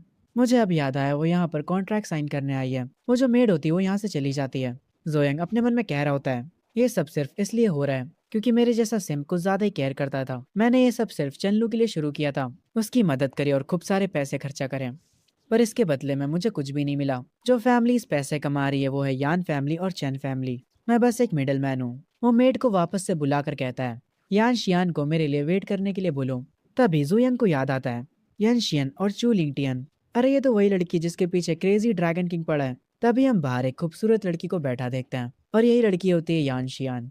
जोयांग उससे थोड़ा वेट कराकर फाइनली उसके पास जाता और कहता है, मिस यान आपसे मिलकर काफी खुशी हुई। हमारे वहाँ देखो तो आज कितनी रेयर गेस्ट आई हैं। यान शियान सोफे से उठती है, अपना हाथ आगे बढ़ाती है और कहती है, काफी टाइम हो गया जू। पर जोयांग उससे हाथ नहीं मिलाता है। वो थोड़ा दूर जाकर सोफे पर बैठ जाता और कहता है, अरे यार मेरे साथ इतना फॉर्मल मत हो, हम इतने सालों से साथ में काम कर रहे हैं। चलो भी अब डायरेक्ट काम की बात पर आओ। यान शियान अपना हाथ वापस से पीछे कर लेती है और अपने मन में कहती है, जोयांग आज थोड़ी वियर्ड एक्टिंग कर रहा है। वो चेनलू की फ्रेंड से काफी अच्छे से बात किया करता था, पर आज इसे क्या हुआ है? यान शियान को देखकर जोयांग अपने मन में कहता है, ये लड़की सच में एक टॉप क्लास रिच ब्यूटी है, ये काफी सुंदर है।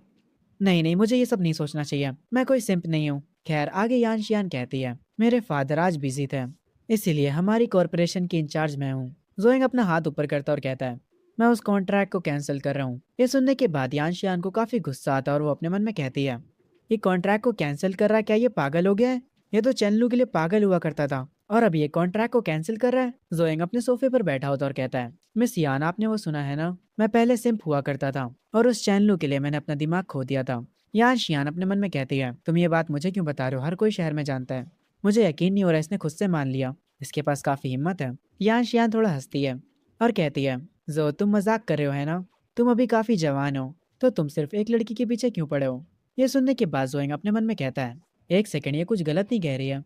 अगर तुम अपनी तरफ इशारा कर रही हो तो मुझे पक्का यकीन है तुम्हारा ड्रैगन किंग हस्बैंड मेरे पीछे चाकू लेकर भागेगा। आगे जोएंग कहता है, पर फिर मुझे पता चल गया। मैं पिछले दिन मंदिर में गया था, वहाँ मुझे बुद्धा का आशीर्वाद मिला। उन्होंने मुझे रास्ता दिखाया और मुझे सब कुछ साफ साफ दिखने लगा। लड़कियां मेरी जिंदगी में बस मुश्किलें बढ़ाती हैं। चेनलू या जो भी हो वो लड़की, वो मेरे टाइम के लिए वर्थ इट नहीं है। ये सुनने के बाद यानशियान अपने मन में कहती है, तो तुम्हें समझ में आ गया। पर बेवकूफ, मुझे ऐसा लगता है कि तुम्हें एलियंस ने पोजेस कर लिया है। कितना बेकार बहाना है तुम्हारे पास। पर रियलिटी में वो मुस्कुराते हुए कहती है, कॉन्ग्रेचुलेशन, तुम्हें अब समझ आ गया। जुयांग कहता है, हाँ हाँ मुझे समझ आ गया। और अगर हम कॉन्ट्रैक्ट की बात करें तो उसे कैंसिल करने की अब कोई नीड नहीं है। बस उसे थोड़ा सा बदल देते हैं। उसे चेंज कर दो डायरेक्ट कॉपरेशन में बिटवीन यान एंड जू फैमिलीज में। बाकी सारी चीजें लॉयर्स को हैंडल करने दो। मेरे साथ रहोगी तो तुम बहुत पैसा कमाओगी। ये सुनने के बाद यानशियान अपने मन में कहती है, एक सोलो डील मुझे ज्यादा बेनिफिट होगा। क्या ये मेरे पीछे पड़ा है? पर मैं ऑलरेडी शादीशुदा हूँ। जुयांग कहता है, मैंने सुना है मैडम यान का बर्थडे जल्द ही आने वाला है। इस कॉन्ट्रैक्ट को मेरी तरफ से एक अर्ली बर्थडे गिफ्ट समझ लेना, और जब उनका बर्थडे आएगा तो मैं एक बहुत बड़ा प्रेजेंट लेकर खुद से आऊंगा। ये सुनने के बाद यानशियान अपने मन में कहती है, ओह तो ये सब उनके बर्थडे के लिए है। मैं फालतू में ज्यादा सोच रही थी। मैं कुछ ज्यादा ही नार्सिसिस्ट बन चुकी हूँ।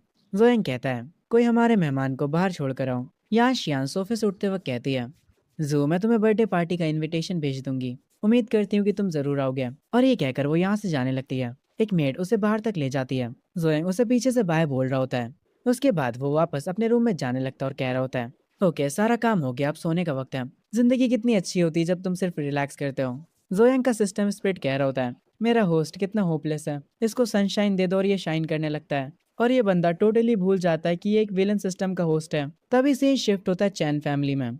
काफी सारे बॉडीगार्ड्स यहाँ पर खड़े होते हैं और एक पर्सन सोफे पर बैठा होता है। उसके सामने चेनलू खड़ी होती है। जो चेनलू होती है वो रो रही होती है और उसके गालों पर निशान होता है। वो रोते हुए कहती है, जोयंग ने मुझे मारा और हमारी डील को कैंसिल कर दिया।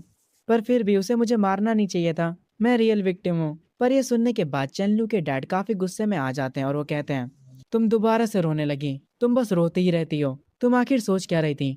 क्या तुम ये सोच रही थी कि तुम जोयंग से पंगे ले सकती हो? चेनलू कहती है, डैड आप उससे डरते क्यों हैं? हमारी चैन फैमिली भी काफी अमीर है, तो मुझ पे इतना गुस्सा क्यों होना? उसके डैड कहते हैं, कुछ भी हो अभी के लिए चीजें ऐसी ही हैं। बातें करने में टाइम वेस्ट नहीं करना चाहिए। हमारी फैमिली वैसे भी इतनी नहीं गिरने वाली अगर जू फैमिली हमें छोड़ भी देती है तो। तभी मेन गेट से यहाँ पर अंकल यांग एंट्री मारते हैं, वो भी काफी सारे लोगों के साथ, और वो कह रहे होते हैं, तुमने सही कहा। चेनलू के डैड उन्हें देखकर उठते हैं और गुस्से में कहते हैं, तुम्हारी हिम्मत कैसे हुई हमारे घर में घुसने की? अंकल यांग कहते हैं, मैं मास्टर जोयंग का बटलर हूँ। मैं यहाँ पर तुम्हारे कॉन्ट्रैक्ट की पेनल्टी पे करने आया हूँ। ये सुनने के बाद चेनलू के डैड काफी हैरान हो जाते हैं और वो अपने मन में कहते हैं, क्या जोयंग सच में कॉन्ट्रैक्ट को एंड कर रहा है? अंकल यांग कुछ डॉक्यूमेंट्स को अपने हाथ में लेते हैं और वो कहते हैं, ये टोटल 38 कॉन्ट्रैक्ट्स हैं और इन कॉन्ट्रैक्ट्स की वैल्यू है 100 बिलियन। हर कॉन्ट्रैक्ट पे 1 युआन पेनल्टी है। ये लो 40 युआन, छुट्टे अपने पास रख लेना। अंकल यांग अपने मन में कहते हैं, यंग मास्टर का प्लान काफी अच्छा था। पेनल्टी के तौर पर चैन फैमिली को 1 युआन देकर काफी अच्छा लग रहा है। चेनलू के डैड काफी गुस्सा हो जाते हैं और वो कहते हैं, तुम्हारी हिम्मत कैसे हुई हमारी चैन फैमिली की इंसल्ट करने की? ये सुनने के बाद अंकल यांग कहते हैं, अरे फैमिली हेड आप गलत हैं। कॉन्ट्रैक्ट के हिसाब से तो 38 युआन ही पेनल्टी थे, पर हमने आपको 2 एक्स्ट्रा युआन दे दिया। तो ये इंसल्ट कैसे हुई? या फिर आप जू फैमिली को नीचा दिखा रहे हैं? ये सुनने के बाद चेनलू के डैड अपने मन में कहते हैं, ये तो हमारी बहुत ही बेइज्जती हो रही है। पर ये ऑफिशियल कॉन्ट्रैक्ट है। ये बंदा अपने काम में कुछ ज्यादा ही अच्छा है। अंकल यांग हंसते हैं और अपने आदमियों से कहते हैं, चलो यहाँ से चलते हैं। और वो सब लोग यहाँ से जाने लगते हैं। तभी चेनलू के डैड के पास एक बॉडीगार्ड आकर कहता है, मास्टर हम उन्हें जाने नहीं दे सकते। वो ऑलमोस्ट हमारी फैमिली की पूरी वर्थ है। अगर बात फैमिली की आ गई है तो आप जुयंग को चेनलू की शादी का ऑफर दे दीजिए और जुयंग से माफी की भीख मांगिए। चेनलू ये सब सुन लेती है। वो कहती है, आखिर तुम क्या बकवास कर रहे हो? तुम्हें जुयंग के पास जाना है तो तुम जा सकते हो। चेनलू के डैड अपने मन में सोचते हैं, वो 100 बिलियन फैसला करेंगे कि हमारी फैमिली मरेगी या जिएगी। हम इस कॉन्ट्रैक्ट को खत्म होने नहीं दे सकते। चेनलू के डैड भागते हुए बटलर को रोकने के लिए जाते हैं। वो भागते भागते घर से बाहर आ जाते हैं और हम देखते हैं अंकल यांग यहाँ पर काफी सारे रिपोर्टर्स के साथ खड़े होते हैं इन्हीं के घर के बाहर। वो सारे रिपोर्टर्स से कह रहे होते हैं, सारे रिपोर्टर्स मेरी बात सुनो। मैं ऑफिशियली अनाउंस करता हूँ कि जू फैमिली चेन फैमिली से सारे बिजनेस टाइज कट कर रही है। अब से हमारे बीच कोई भी कनेक्शन नहीं है। सारे रिपोर्टर्स एक ही सवाल पूछ रहे होते हैं, बटलर यांग आखिर जू फैमिली अचानक से सारे टाइज क्यों कट कर रही है? अंकल यांग कहते हैं, एक असली कॉरपोरेशन दोनों रास्तों पर चलती है। अगर एक साइड सही नहीं है तो जू फैमिली उनसे जबरदस्ती नहीं करेगी। ये कहकर अंकल यांग अपनी कार में जाकर वापस बैठ जाते हैं और यहाँ से चले जाते हैं। चेनलू के डैडी ये देखकर काफी ज्यादा गुस्सा होते हैं। तभी हम एक बंदे को देखते हैं जो कि पेड़ के पीछे छुप कर ये सब देख रहा होता है। वो अपना फोन निकालता है और किसी के पास कुछ खबर भेजता है। हम एक ब्लैक सूट वाले बंदे को देखते हैं जो कि किसी से बात कर रहा होता है। वो कह रहा होता है जू फैमिली के हेड ने चैन फैमिली से सारी टाइज कट कर ली हैं, वो भी पब्लिकली, और उन लोगों की काफी बेइज्जती भी करी है। इस कंट्री में अब काफी बड़े चेंजेस आने वाले हैं। तभी से शिफ्ट होता है जोयांग के ऊपर, जो कि अपने बेड पर लेटा आराम से मोबाइल चला रहा होता है। इस टाइम पर वो फोन में देखता है हर तरफ उसकी फैमिली के बारे में न्यूज चल रही होती है। जोयांग ये देखकर कहता है इन लोगों को न्यूज के टाइटल तो अच्छे रखने चाहिए था, इतने लेम टाइटल कौन रखता है, हर बार ये लोग टाइटल में शॉकिंग ऐड कर देते हैं। आखिर मेरी सिंप रेपुटेशन कब खत्म होगी। तभी जोयांग के सिस्टम पर नोटिफिकेशन आती है। होस्ट ने लियन को अपने नीचे दबा दिया है, आपको 300 लक पॉइंट्स दिए जा रहे हैं। होस्ट ने लियन को बीट कर दिया है, आपको 1000 लक पॉइंट्स दिए जा रहे हैं। सिस्टम की नोटिफिकेशन को देखकर जुयंग काफी हैरान हो जाता है और वो कहता है पर मैंने कब लियान को कुछ करा, क्या मेरा कोई क्लोन है। तभी वहां पर सिस्टम स्प्लिट आ जाती है और वो अपने मन में कहती है अरे यार ये कितना बेवकूफ होस्ट है, तुमने ही तो लिनफैंग को कहा था लियान को हैंडल करने के लिए, इस पागल को लग रहा है कि इसने क्लोन मूव सीख लिया है, कितना पागल है ये कहने के बाद सिस्टम स्प्लिट चला जाता है। जोयंग अभी भी काफी हैरान होता है। वो कहता है अरे यार मैं तो लिनियान से मिला भी नहीं काफी समय से। तभी सिस्टम स्प्लिट उसे बताता है होस्ट प्लीज अपना दिमाग यूज कर लो, तुम्ही ने लिनफैंग से कहा था कि वो लियान से डील करें और अब तुम खुद ही भूल गए। ये सुनने के बाद जोयांग कहता है अरे हाँ मेरे पास दिमाग हुआ करता था, पर जब से ये सिस्टम मुझे मिला है मैं धीरे धीरे पागल होता जा रहा हूँ, तो ये तुम्हारी गलती कि मेरे पास दिमाग नहीं है। ये सुनने के बाद सिस्टम स्प्लिट पागल हो जाता है और वो कहता है काश मैं अपना होस्ट बदल सकता, अगर मैं इंसान होता तो मैं तुझे ही मारता। सीन शिफ्ट होता है और हम देखते हैं लिन फैंग कुत्तों की तरह लियान को मार रहा होता है और कह रहा होता है एक्सेप्ट कर रहे हो या नहीं, एक्सेप्ट कर रहे हो या नहीं कि मैं तुम्हें और मारूं। लियान कह रहा होता है आखिर ये हो क्या रहा है। वो अपने मन में कहता है ये बंदा मुझे इतने बेरहमों जैसे मार क्यों रहा है, ये कह रहा है कि अगर मैं एक्सेप्ट नहीं करूंगा तो ये मुझे मारते मारते मार देगा, और जब मैंने एक्सेप्ट कर लिया तो ये मेरा मजाक उड़ा रहा है और उसके बाद मुझे दोबारा मारा। आखिर मैं करूँ तो करूँ क्या, आखिर इसे किस तरीके का जवाब चाहिए था। तभी हम थोड़ी देर पहले का सीन देखते हैं कि आखिर ये लड़ाई शुरू कैसे हुई। तो बेसिकली ये दोनों कैंपस हॉल में थे। लिनफैंग आकर लियान को धक्का दे देता है। लियान कहता है अंधा है क्या बे। लिनफैंग हंसते हुए कहता है यार मैं तुमसे गलती से टकरा गया था और तुम डायरेक्ट ही मुझे गाली देने लगे, मैं तो बस माफी मांगने ही वाला था, पर क्योंकि अब तुमने मुझे गाली दे ही दी है, तुम एक अच्छे इंसान नहीं हो, तुम्हें एक जेंटलमैन की तरह रिएक्ट करना चाहिए था, पर अब क्योंकि तुमने जेंटलमैन जैसी एक्टिंग नहीं करी तो चलो अपने हाथों से मामले को सॉल्व करते हैं। ये सुनने के बाद लियान अपने मन में कहता है मैं पहले स्टेज के पीक पर हूँ, कल मैं जोयांग से थोड़ा हार गया था पर वो अलग बात है, अब तो मुझे रैंडम लोग भी आकर हल्के में ले रहे हैं, इनकी ऐसी की तैसी ने सबक सिखाना होगा। वो लिनफैंग से कहता है ठीक है आओ चलो बाहर चलते हैं, और वो फिर लिनफैंग के साथ बाहर चला जाता है। सीन प्रेजेंट पे आता है और हम देखते हैं लिनफैंग कुत्तों की तरह लियान को मारे जा रहा होता है। लिनफैंग अपने मन में कहता है मैंने नहीं सोचा था कि इस बंदे को मारने से मुझे सिस्टम का रिवॉर्ड मिलेगा, मैं डायरेक्ट मास्टर से फाउंडेशन स्टेज पर आ गया, मुझे काफी मजा आ रहा है, जोयांग काफी औसम बंदा है। लियान कहता है छोड़ो मुझे, लड़ाई करना बंद करो, अब मैं हार चुका हूँ, मैं गिव अप करता हूँ। लिनफैंग उठ जाता है और उसे छोड़ देता है। लिनफैंग कहता है इस बात को याद रखना बच्चे, अब से अपनी आंखें खुली रखना, तुम हर किसी से पंगे नहीं ले सकते हो। ये सुनने के बाद लियान को गुस्सा आता है और वो कहता है आखिर तुम हो कौन, अगर हिम्मत है तो अपना नाम बताओ। लिनफैंग कहता है मेरा नाम लिनफैंग है और मैं इकोनॉमिक क्लास 2 से हूँ। अब तो मैंने तुम्हें नाम भी बता दिया और क्लास भी, जो बिगाड़ पाओ बिगाड़ लो, मैं वैसे भी हर टाइम तैयार रहता हूँ। ये कहने के बाद लिनफैंग यहाँ से चला जाता है। लियान काफी गुस्से में होता है, वो अपनी पॉकेट से अपना फोन बाहर निकालता है और अपने एक अंकल को कॉल करता है और कहता है अंकल शियान मुझे किसी ने कॉलेज में मारा है, आपको मेरी मदद करनी होगी। फोन के दूसरी तरफ से आवाज आती है तुमने क्या कहा, किसकी हिम्मत हुई तुम्हें मारने की, लग रहा है उन्हें अपनी जिंदगी से प्यार नहीं है। लियान कहता है वो हमारे ही कॉलेज का बंदा है, एक गरीब लड़का जिसका नाम लिनफैंग है। उसके अंकल फोन की दूसरी तरफ से कहते हैं ठीक है तुम बस इंतजार करो, उस बंदे की फील्डिंग मैं सेट करता हूँ। तभी हमें थोड़ी देर बाद का सीन दिखाया जाता है। कुछ पुलिस वाले लिनफैंग को घेर लेते हैं। एक पुलिस ऑफिसर उससे कहता है तुम्हारा नाम लिनफैंग है ना। लिनफैंग कहता है हाँ मेरा ही नाम है लिनफैंग, क्या हुआ। पुलिस वाला अपना आईडी कार्ड दिखाता और कहता है मैं लॉ इन्फोर्समेंट से चीफ वोंग हूँ, डिप्टी डायरेक्टर शियान ने तुम पर रिपोर्ट करी है, उन्होंने कहा कि तुमने अपनी एनर्जी का यूज करके किसी को हर्ट करा है, चलो हमारे साथ आओ इन्वेस्टिगेशन के लिए। ये सुनने के बाद लिनफैंग हैरान रह जाता है। वो अपने मन में कहता है मैंने अपनी पावर्स का यूज करके किसी को मारा, पर मैंने तो उसे अपने हाथों से मारा था, लियान ने मुझ पर झूठा केस लगा दिया। लिनफैंग जल्दी से अपना फोन निकालता है और किसी को फोन लगाता है। वो पुलिस वालों से कहता है एक सेकंड रुक जाओ, मुझे किसी को कॉल लगाने दो। ये सुनने के बाद वो पुलिस वाला अपने मन में कहता है ये लड़का बेचारा अनलक्की है, ये चाहता तो किसी से भी पंगे ले सकता था, पर इसे डिप्टी डायरेक्टर शियान से ही क्यों पंगे लेने थे। अब इसका कुछ नहीं हो सकता। ठीक है लिन फैंग, जिसको कॉल कर रहे हो उसको जल्दी कॉल करो, हमारा टाइम बर्बाद मत करो। लिन फैंग जोयांग को कॉल करता और उससे कहता है, जोयांग मुझे अरेस्ट किया जा रहा है। लियान ने मुझे झूठे केस में फंसा दिया है कि मैंने उस पर वेपन से अटैक किया है। जल्दी कुछ करो और मेरी बेल कराओ। ये कहकर लिन फैंग कॉल को काट देता है और पुलिस वालों से कहता है, चलो चलते हैं। लिन फैंग अपने मन में कहता है, यार पर मैं तो इमॉर्टल एम्परर हूँ, मुझे तो इस दुनिया पर रूल करना था। मेरा बस आज दूसरा दिन है अर्थ पर और मैं आज ही जेल जा रहा हूँ। ये कितना एम्बैरेसिंग है। सीन शिफ्ट होता है जोयांग पे। वो ये सुनने के बाद हंसने लगता है और कह रहा होता है, बताओ ये लोग फॉर्मर एम्परर को जेल में भेजने वाले हैं। ये प्लॉट ट्विस्ट तो काफी अजीब है। नॉवेल्स में तो पुलिस वाले चीजों से दूर रहते हैं, पर ये चीज लिन फैंग के साथ क्यों हो रही है। मेरा नंबर 1 हेल्पर अरेस्ट हो चुका है। जोयांग अपने कोट को पहनता और कहता है, मुझे उसकी मदद करनी होगी। आखिरकार लिन फैंग ने मुझे 1816 पॉइंट्स दिए हैं। सबसे इंपॉर्टेंट बात, वो मेरा टॉप का बंदा है। मुझे ऑलरेडी इवल स्प्लिट मून मिल चुका है। जो फॉर्मर एम्परर है वो अब सेफ है। सीन शिफ्ट होता है पुलिस स्टेशन पर। जुयांग चेयर पर बैठा होता है। एक पुलिस वाला उसे चाय देते हुए कहता है, यंग मास्टर जुयांग अपनी चाय को एंजॉय करिए। लिन फैंग जुयांग के पीछे खड़ा होता है। जुयांग चाय के कप को पकड़ते हुए कहता है, अरे इतने फॉर्मल मत होइए कैप्टन वोंग, मैं बस यहाँ पर किसी की बेल करवाने आया हूँ। जुयांग के साथ कैप्टन वोंग का बिहेवियर देखकर लिन फैंग काफी हैरान हो जाता है और वो अपने मन में कहता है, तो ये होती है पैसों की ताकत। अभी कुछ टाइम पहले ये कैप्टन वोंग कितना सीरियस था, पर जैसे ही उसने जुयांग को देखा वो अब हंसी मजाक करने लगा। जुयांग चाय के कप को नीचे रखता और कहता है, लीगली ये एक म्यूचुअल फाइट है, ना कि वन साइडेड असॉल्ट। मैं कॉम्पनसेट और सेटल करने के लिए तैयार हूँ। ये सुनने के बाद कैप्टन वोंग कहते हैं, यंग मास्टर जो बिल्कुल सही कह रहे हैं, मैं लियान से बात करूंगा। जोयांग उठता है और हंसने लगता है। वो हंसते हंसते कहता है, मुझे यकीन नहीं हो रहा कि तुम पकड़े गए। मैं हंसते हंसते कहीं बेहोश ना हो जाऊं।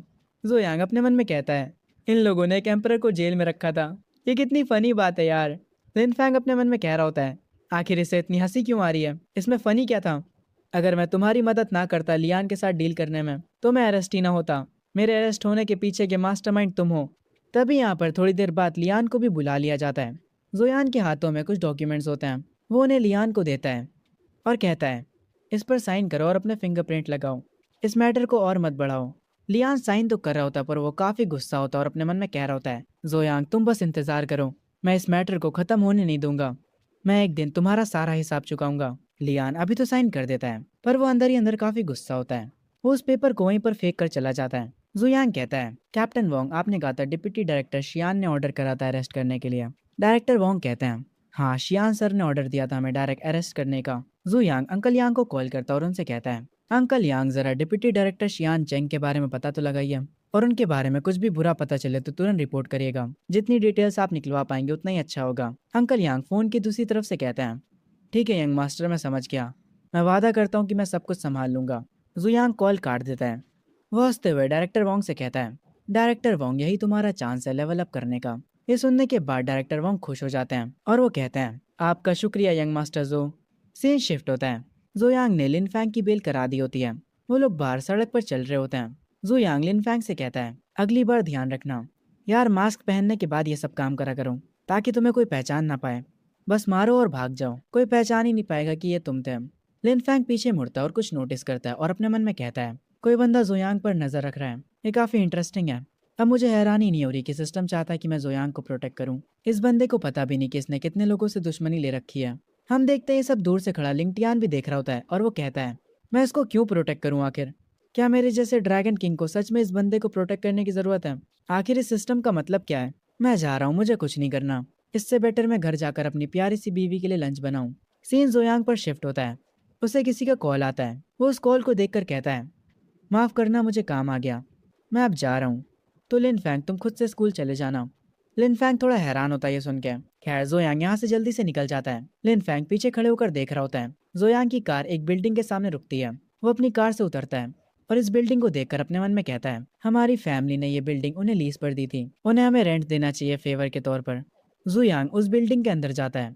हम देखते हैं वहां पर यान शियान होती है और उसके पीछे एक आदमी जो कि अपने हाथों में फूलों का बुके लिए होता है। वो यान शियान से कह रहा होता है, शियान प्लीज मेरी बात सुनो, ये फ्लावर्स इम्पोर्टेड हैं, बाहर से मंगवाएं, ये बहुत ज्यादा महंगे हैं, प्लीज इन्हें ले लो। यान शियान पीछे मुड़ती और कहती है, फैंग जिंगमिंग हम ज्यादा क्लोज नहीं हैं, इसीलिए मुझे शियान मत बुलाओ, मेरी एक मीटिंग है, इसीलिए मेरा पीछा करना बंद करो।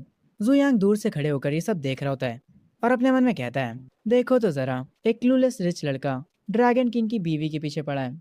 हम देखते हैं वो बंदा यान शियान का हाथ पकड़कर उसे जबरदस्ती आगे ले जाने लगता है। आगे वो बंदा कहता है, शियान आखिर तुम किस मीटिंग के बारे में बात कर रही हो? उन्हें बस मेरा नाम बता दो और वो लोग मीटिंग को कैंसिल कर देंगे। उनकी हिम्मत भी नहीं है मेरी बेइज्जती करने की। तभी जुयांग यहाँ पर आता है और कहता है, आखिर तू है कौन जो वो लोग तेरी इज्जत करेंगे? तुम कुछ भी नहीं हो। जुयांग अपने मन में कहता है, मैंने नहीं सोचा था कि मैं इस मैटर में दखल दूंगा। वो रिच अमीर बंदा गुस्से में पीछे देखता और कहता है, आखिर किसकी हिम्मत हुई मेरी इंसल्ट करने की? मेरा यकीन करो या ना करो पर मैं तुम्हें नदी में फिकवा दूंगा। पर तभी वो बंदा हैरान रह जाता है। जोयांग उसके पास आकर खड़ा हो जाता है और मुस्कुराते हुए कहता है, तुम क्या कह रहे थे, मुझे नदी में फिकवा दोगे? जरा दोबारा कहना। जोयांग को देखकर उस बंदे की फट जाती है। वो कहता है, यंग मास्टर जोयांग, माफ करिएगा, मैंने आपको पहचाना नहीं। प्लीज मेरी बातों का बुरा मत मानिएगा। आप प्लीज मेरे जैसे लो लेवल पर मत आ जाइएगा। ये सुनते ही जोयांग उसे एक किक मारता है और उसे जमीन पर गिरा देता है। जोयांग अपने कोड को सही करता है और उस बंदे से कहता है, चुपचाप यहाँ से निकल जा। जुयांग अपने मन में कहता है, ड्रैगन किंग, मैंने तुम्हारी वाइफ को प्रोटेक्ट किया। जब मैं चाइल्ड ऑफ डेस्टिनी को अपने नीचे कर लूंगा तो तुम बिलियन फैंग जैसे मेरी मदद करने लगना। वो बंदा घुटनों पर बैठकर कहता है, यंग मास्टर जो, मैं यहाँ से जा रहा हूँ। ये क्या कर वो यहाँ से चला जाता है। सीन शिफ्ट होता है मीटिंग रूम की तरफ। यान शियान और जुयांग बैठे होते हैं। यान शियान जुयांग से कहती है, यंग मास्टर जो, आपका शुक्रिया। जुयांग कहता है, अरे तुम्हें यंग मास्टर बोलने की जरूरत नहीं है। तुम मुझे जोयांग बुला सकती हो। अनजानो जैसा बिहेव मत करो और मुझे कॉन्ट्रैक्ट दिखाओ। यान शियान अपने पर्स को खोलती है और उसमें से कॉन्ट्रैक्ट के पेपर्स निकालती है। वो उन डॉक्यूमेंट्स को जोयांग के पास लेकर आती है और उसे दे देती है। जोयांग अच्छे से बैठकर उन पेपर्स को चेक करने लगता है। उनको अच्छे से देखने के बाद वो उन पर अपना साइन कर देता है। ये देखकर यान शियान कहती है, तुमने पूरे डॉक्यूमेंट्स को नहीं पढ़ा? क्या तुम बिना पढ़े उन्हें साइन करने वाले हो? जोयांग कहता है, अब से हम एक परिवार हैं, इसीलिए इतना केयरफुल होने की जरूरत नहीं है। ये सुनने के बाद यान शियान थोड़ा शॉक हो जाती है और वो अपने मन में कहती है, एक सेकंड रुको, इसका क्या मतलब था? क्या ये मुझे पसंद करता है? पर मैं पहले से शादीशुदा हूँ। अगर यही बात है तो मुझे लिंगटियान के साथ यहाँ से भागना होगा। जोयांग अपनी चेयर से उठता है। यान शियान अपने हाथ में एक इनविटेशन लिए होती है और उसे जोयांग को देते हुए कहती है, 2 दिनों बाद मेरी ग्रैंड माँ का बर्थडे है, तुम्हें वहाँ जरूर आना होगा। जोयांग उस बर्थडे के इनविटेशन को ले लेता है। वो उसे देखते हुए कहता है, हाँ मैं वहाँ जरूर आऊँगा। और वो अपने मन में कहने लगता है, एक बर्थडे पार्टी है ना, मैं उम्मीद करता हूँ ये पार्टी अच्छी हो। वहाँ पे ड्रैगन किंग भी होगा। मैं इस पार्टी के लिए काफ़ी एक्साइटेड हूँ। मीटिंग पूरी करने के बाद जोयांग बिल्डिंग से बाहर आ जाता है